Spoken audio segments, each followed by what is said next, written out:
உள்துறை அமைச்சர் அமித்ஷாஜி அவர்கள் தவறால எதுவும் பேசலீங்கண்ணா. இவர் சொன்னது என்ன, நீங்க அம்பேத்கர் அவருடைய பெயரை சும்மா தவறா அரசியல் லாபத்துக்காக பயன்படுத்துறீங்க, நீங்க உண்மையாலுமே அம்பேத்கர்வாதிகளா இருக்கிறீங்களா, நீங்க சுய பரிசோதனை பண்ணிக்கங்க அப்படிங்கறது அவரோட உரிய பாணியில பேசினார். அதுல ஒரு 2 வார்த்தை எடுத்துக்கொண்டு நம்முடைய எதிர்கட்சி நண்பர்கள் அதை வந்து தேவையில்லாத ஒரு விவாத பொருளாக்கிட்டு இருக்கிறாங்க. இப்ப என்னை கேட்டீங்கன்னா ஒரே ஒரு விஷயம் தான் சொல்லுவேன். எனக்கு வந்து முருகபெருமான் எப்படி நான் கடவுளாக பார்க்கின்றோம், அம்பேத்கரையும் நான் கடவுளாக தான் பார்க்கிறேன். அது நீங்க வந்து அம்பேத்கர் ஐயாவை அவருடைய கொள்கை ஏத்துக்கிட்டு நீங்க அரசியல் பண்றீங்களா அப்படின்னு கேட்டீங்கன்னா நான் பண்றேன்.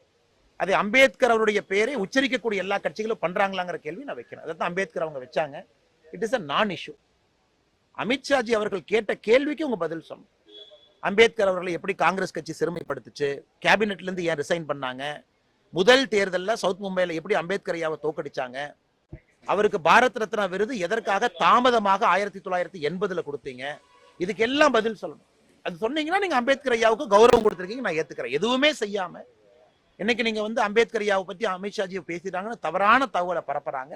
மக்களுக்கு தெரியும் உண்மையான அம்பேத்கர் ஐயாவுடைய அந்த பாதையில் நடக்கக்கூடிய ஒரே தலைவர் அன்னைக்கு அகில இந்திய அளவில் இருக்கிறாங்கன்னா பாரத பிரதமர் நரேந்திர மோடி அவர்கள்.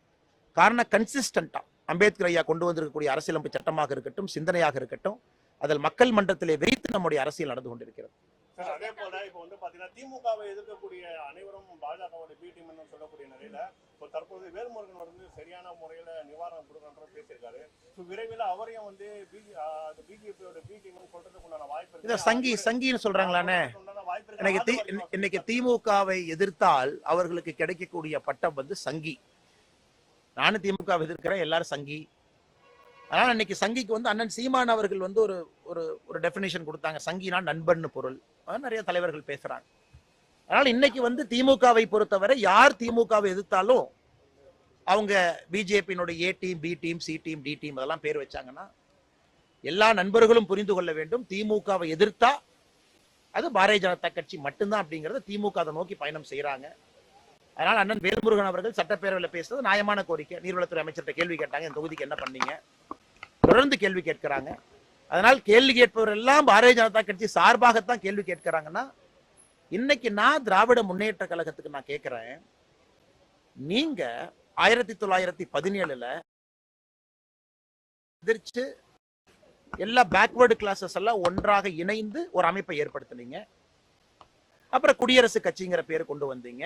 அது 1949 திராவிட முன்னேற்ற கழகத்தை கொண்டு வந்தீங்க. இதெல்லாம் நடந்துச்சு. நீங்க காங்கிரஸினுடைய ஆதிக்கத்தையும் அன்னைக்கு நீங்க ஒரு சமூகம் எல்லா சமூகத்தை வந்து அடக்கி ஒடுக்குறாங்க, எங்களுக்கு வாய்ப்பு இல்லைன்னு நீங்க பேசுனீங்களே, இன்னைக்கு அதே காங்கிரஸாக அன்னைக்கு ஈஸ்ட் இந்தியா கம்பெனி நடந்துகிட்டது தான் இன்னைக்கு டிஎம்கே பண்றாங்க. அதே தான் நீங்க பண்றீங்க. யார் எதிர்த்து கேள்வி கேட்டாலும் முத்திரை குத்திரை. அதனால 2026 தேர்தலில் உங்க காணாம மட்டும் போறது இல்லைங்கன்னா, இந்த அராஜகம், அட்டூழியம், மிரட்டுவது, பண்பாடு இல்லாம பேசுவது, ஏதாச்சும் கேட்டீங்கன்னா நான் சினிமா செய்தியை பாக்குறது இல்ல, நான் இதை பாக்குறது இல்ல, அதை பாக்குறது இல்ல, ஆணவத்தினுடைய உச்சம். அதற்கெல்லாம் மக்கள் முடிவு கட்டுவார்கள் என்கிற நம்பிக்கை எங்களுக்கு இருக்கு. தொடர்ந்து சகோதரி ஏதோ கேட்க மகன் அப்பாவை கொள்றது அந்த மாதிரி போயிட்டு இருக்கு சார் போதையில. இதுக்கு தமிழ்நாடு அரசு போதுமான விழிப்புணர்வோ இல்ல தேர்தல் இதுல சொன்ன மாதிரி மதுக்கடையில ஆனா இன்னைக்கு போதைகளுடைய கூடாரமாக, போதைப் பொருட்களுடைய கூடாரமாக தமிழகம் மாறியிருக்கல, எந்த மாற்று கருத்து இல்லைங்கண்ணா. கோர கொலைகள் எப்படி வருதுங்கண்ணா, கஞ்சா உள்ளே வரும்போது கோரமான கொலைகள். அருவாள் கலாச்சாரம் வந்து வேற லெவலுக்கு போயிருச்சு. நேற்று வெள்ளூர்ல கேவி குப்பத்துல எங்களுடைய பாரதிய ஜனதா கட்சியினுடைய தொண்டரை வெட்டி கொலை செஞ்சாங்க. தமிழ்நாடு முழுவதும் தினமும் நீங்க எடுத்து பாத்தீங்கன்னா யாரோ ஒருத்தர் எங்கேயோ படுகொலை நடந்து கொண்டிருக்கிறது. இது திடீர்னு எப்படி வந்துச்சு இந்த கலாச்சாரம்? காரணம், எங்கே சென்றாலும் கூட மூளை முடுக்கள் எல்லாம் போதை கிடைக்குது. அதனால திமுகவை பொறுத்தவரை அட்டர் ஃபெயிலியர். சும்மா அவங்க வந்து உதயநிதி நடக்கிறத பார்த்தா எஜமான் காலடி மண்ணெடுத்து அப்படின்னு இவங்களே ஒரு பேக்ரவுண்ட் சாக்கு போட்டு டிஐபிஆர் போடுறாங்க. அதையெல்லாம் பார்க்க வேண்டிய குடும்பம் நமக்கு இருக்கு. உண்மையான பிரச்சனைகள் பேசப்படாம இருக்கு. அண்ணன் சொன்ன மாதிரி போதை கலாச்சாரம் உண்மையான பிரச்சனை, அதை நாம பேசுறோம். ஆனா ஊடகத்துல எந்த அளவுக்கு அழுத்தமாக நம்மால் பேச முடிகிறது அப்படிங்கிறது ஒரு கேள்விக்குறிதான். அதனால் மக்கள் பார்த்து கொண்டிருக்கின்றார்கள். லா அண்ட் ஆர்டர் தான் ஒரு அரசினுடைய முதல் வேலை. அதே தமிழகத்துல ஃபெயில் ஆயிருச்சு. அரசு இயந்திரம் செயலிழந்து நிற்கிறது. அரசுனால உருப்படியான ஒரு விஷயத்த செய்ய முடியல. எங்களுடைய ஒரே நம்பிக்கையை நாங்க பேசிக்கிட்டே இருக்கோம், மக்களும் கேட்டுட்டு இருக்காங்க, நம்புறோம். மக்கள் ஓட்டு போடும் பொழுது யோசிச்சு ஓட்டு போடுவாங்கன்னு நான் நினைக்கிறேன்.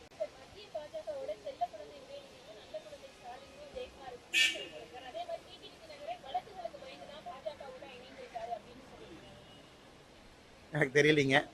ஜெயக்குமார் அண்ணன் அப்பப்போ ஏதாச்சும் பேசுவாங்க. அப்போ கொஞ்ச நாளைக்கு முன்னாடி செல்ல குழந்தை அவங்க இருந்தாங்களா? 2021 தேர்தலுக்கு முன்பு செல்ல குழந்தையாக இவங்களே உங்களை சொல்லிக்கிறாங்களா? அதனால் ஒரு விஷயத்தை இவர்கள் புரிந்து கொள்ள வேண்டும். நான் திரும்ப திரும்ப கேட்குறேங்க. நான் ஒரு மாதிரி என்ன சொல்றது, ஒரு கோபத்திலே அந்த கேள்வியை கேட்கிறேன். இன்னைக்கு தமிழகத்துல யாராச்சும் ஒருத்தரை திட்டி பேசணும் அப்படின்னா உடனே பாஜகவோட சம்பந்தப்படுத்தி பேசிட்டா நம்ம திட்டி பேசுறதா கணக்கா? நீங்க எல்லாரும் இந்த வேலையை தான் செய்யறாங்க. திமுக வேத்து கேள்வி கேட்டா நீ பாஜகவோட பி டீம், திமுக வேத்து அதிமுக கேள்வி கேட்டா திமுக பாஜகவோட சி டீம். இப்படியே சுத்தி சுத்தி வந்தா எல்லா டீம்லயும் நாங்க தான் இருப்ப மாட்டோம். இதே மாதிரி நிலைமை போச்சுனாங்கன்னா நாங்க பவுலிங் போடுறது நாங்க தான், பேட்டிங் நாங்க தான், அதை நோக்கி தான் அது போகுது. அதனால இன்னைக்கு பாரதிய ஜனதாக்கு எல்லா பக்கம் பரவி இருப்பதாகத்தான் நான் பாக்குறது. பி டீம், சி டீம், செல்ல குழந்தை என்ன வேணாலும் சொல்லட்டுங்க சிஸ்டர். இது மிக முக்கியமாக நான் பார்ப்பது, யாராவது உங்களை கேள்வி எதிர்த்து கேட்டா பாரதிய ஜனதா கட்சியோடு இணைத்து பேசிட்டா நம்ம தப்பிச்சுக்கலாம்னு நினைக்கிறாங்க. காலம் மாறிவிட்டது, சூழ்நிலை மாறி இருக்கிறது, பொறுத்திருந்து பார்ப்போம். சார், ராமஜெயம் கொலைக்கு அப்புறம் வந்து பாத்தீங்கன்னா நேரு வந்து அமைதியாயிட்டாரு. ஆனா அவரோட முக்கியமா வந்து பாத்தீங்கன்னா கட்ட பஞ்சாயத்து அதிகமா பண்றது எஸ்பி ஏழுமணி வந்து தெரியலீங்கண்ணா. இந்த கட்ட பஞ்சாயத்து எல்லாமே உங்களுக்கு தெரியும், 10 ஆண்டு காலமாக எப்படி தமிழகத்துல இருக்குன்னு. அதனால ஒரு தலைவர் சொல்ற கருத்தை நான் சொல்ல வரலீங்கன்னா, எல்லா இடத்துலயும் கட்ட பஞ்சாயத்து இருக்கு. நான் புண்ணியவன் அப்படின்னு யாரும் சொல்றதுக்கு இல்ல. ஆட்சியில் இருந்த யாருமே, ஆட்சியில் இருந்தவர்கள் யாருமே நாங்க ரொம்ப புண்ணியவங்க, அவங்க சரியில்லைன்னு சொல்வதற்கு யாருக்கும் அதிகாரம் இல்லை. அதனுடைய நிலைப்பாடு 10-20 ஆண்டுகளாக தமிழகத்துல கட்ட பஞ்சாயத்து கலாச்சாரம் தலை தூக்கி இருக்கிறது. ஆளுமைகள் கிடையாது. அதனுடைய வெளிப்பாடு 2024 பார்க்க ஆரம்பிக்கிறோம். வெளிப்படையா தெரியுது, தமிழ்நாடு வந்து ஒரு டிக்ளைனிங் ஸ்டேட். எக்கனாமிக் பவர் கீழே வர ஆரம்பிச்சிருச்சு. மற்ற மாநிலங்களுடைய வளர்ச்சி அதிகமா இருக்கு.